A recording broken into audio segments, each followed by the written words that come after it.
Friends, आज की short analysis में हम डिस्कस करेंगे TARIL स्टॉक के ऊपर, जिसका फुल फॉर्म है transformer and rectifiers India limited. दोस्तों, ये स्टॉक अगर आप देखो तो अगस्त 2024 से करेक्शन के अंदर चल रहा है।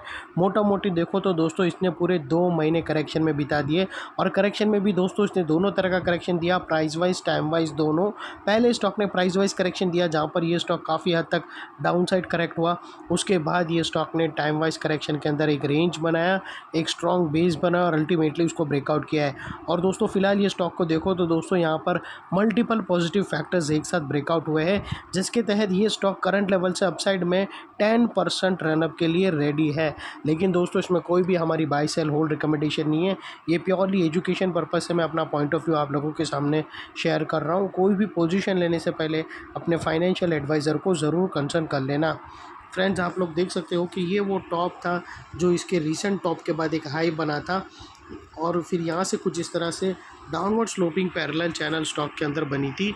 और जब तक स्टॉक ये डाउनवर्ड स्लोपिंग पैरेलल चैनल में था, स्टॉक यहाँ पर प्राइस वाइज करेक्शन देता गया और यहाँ पर back to back lower lows hit हुए।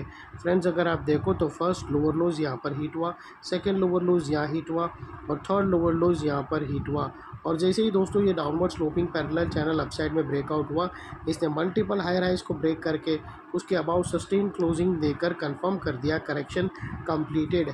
यहाँ पर दो बड़ी चीज़ एक साथ हमें मिली दोस्तों। पहला तो इसने डाउनवर्ड स्लोपिंग पैरेलल चैनल को अपसाइड में ब्रेक किया, जिसकी वजह से जो straight down side price wise correction आ रही थी वो अल्टीमेटली रुक गई। और सेकेंडली इसके अंदर जो कंटिन्यू लोअर लोज थे वो फर्स्ट टाइम हायर हाइज में शिफ्ट हुए, जो हमें कंफर्म करता है कि स्टॉक के अंदर बॉटम लग गई है, करेक्शन कंप्लीटेड और ट्रेंड इसका चेंज हो चुका है। करेक्शन का ट्रेंड बाई साइड की तरफ शिफ्ट हो चुका है।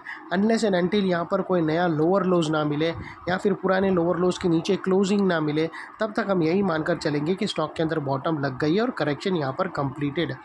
और दोस्तों बात कर लेते हैं यहाँ पर डाइवर्शन की। तो फ्रेंड्स, अगर मैं आप लोगों को RSI डालकर दिखाऊं तो यहाँ पर हमें क्लियरली पॉजिटिव डाइवर्शन विटनेस होता है। दोस्तों प्राइस एक्शन के जो लास्ट लोअर लो स्विंग है, अगर आप देखो तो वो एक ही एरिया पे टिल्ट हुए हैं, और वही दोस्तों RSI ने अप साइड में ब्रेक टिल्ट किया है और यहाँ से हमें ब्रेकआउट मिला है, जो एक अपसाइड मोमेंटम पंप करता है स्टॉक के अंदर। और अल्टीमेटली दोस्तों बात कर लेते हैं यहाँ पर चार्ट पैटर्न की।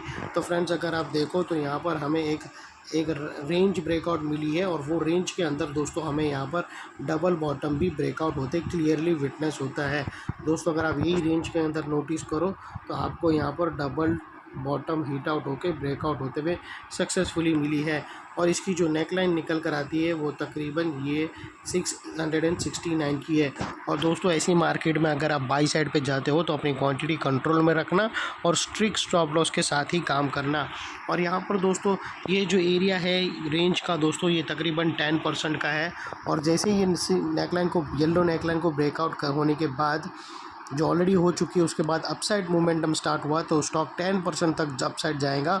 और वो लिहाज से दोस्तों स्टॉक का जो अगला टारगेट आता है वो 750 रुपीज़ का आता है दोस्तों, जो तकरीबन 10% है नेकलाइन से।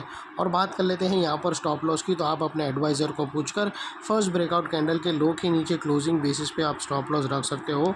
और वहाँ से अगर आप रिस्क टू रिवॉर्ड रेशियो भी देखो तो काफ़ी फेवरेबल है, क्योंकि आपका रिस्क का एरिया अगर आप देखो फ्रेंड्स तो इतना ही आएगा, और आपका रिवॉर्ड का एरिया दोस्तों इतना, तो ये ऑलमोस्ट 1:2 1:1.5 के आसपास आराम से फॉल हो रहा है। और सेकेंडली दोस्तों यहाँ पर कुछ रेजिस्टेंस है जो ये स्टॉक फेस करेगा, जिसको हम ब्लू में कर देते हैं टारगेट से पहले। और एक और चीज़ दोस्तों, नेकलाइन के पास का ये एरिया बहुत ही इंपॉर्टेंट एरिया बनकर अभी खड़ा है, क्योंकि अगर आप देखो तो मल्टीपल पॉजिटिव फैक्टर्स यहाँ पर एक्शन में आते हुए मिले। यही एरिया पे दोस्तों हमने downward sloping parallel channel upside में ब्रेकआउट होते हुए मिली। यही एरिया पे दोस्तों हमने लोअर लोज हाई राइज में शिफ्ट होते हुए देखा। यही एरिया पे दोस्तों RSI के थ्रू पॉजिटिव क्लियर डाइवर्शन मिला, और यही एरिया पे दोस्तों डबल बॉटम और एक पैरेलल चैनल ब्रेकआउट होते हुए मिली। तो वो लिहाज से दोस्तों ये एरिया जो अभी तक एक स्ट्रॉन्ग रेजिस्टेंस था वो अल्टीमेटली स्ट्रॉन्ग सपोर्ट बनकर खड़ा है। और इनकेस अगर स्टॉक ने कहाँ पर भी सेलिंग प्रेशर फेस किया टारगेट से पहले और ये नेकलाइन को रिटेस्ट करने आएगा, तो रिटेस्ट के टाइम पे नेकलाइन का ये एरिया सामने आके एक स्ट्रॉन्ग सपोर्ट का काम करेगा और स्टॉक को इधर अपसाइड में पुश करेगा या साइडवे कंसोलिडेशन में। और इतने बड़े स्ट्रॉन्ग सपोर्ट के नीचे तुम्हारा स्टॉप लॉस रहना चाहिए क्लोजिंग बेसिस पे, जो आसानी से हिट ना हो। और बाय एनी चांस अगर हो जाता है तो दोस्तों नो इफ़ नो बट सीधा स्टॉप लॉस देकर ट्रेड को वाइंड अप कर देना चाहिए। ये थी हमारी शॉर्ट एंड स्वीट एनालिसिस।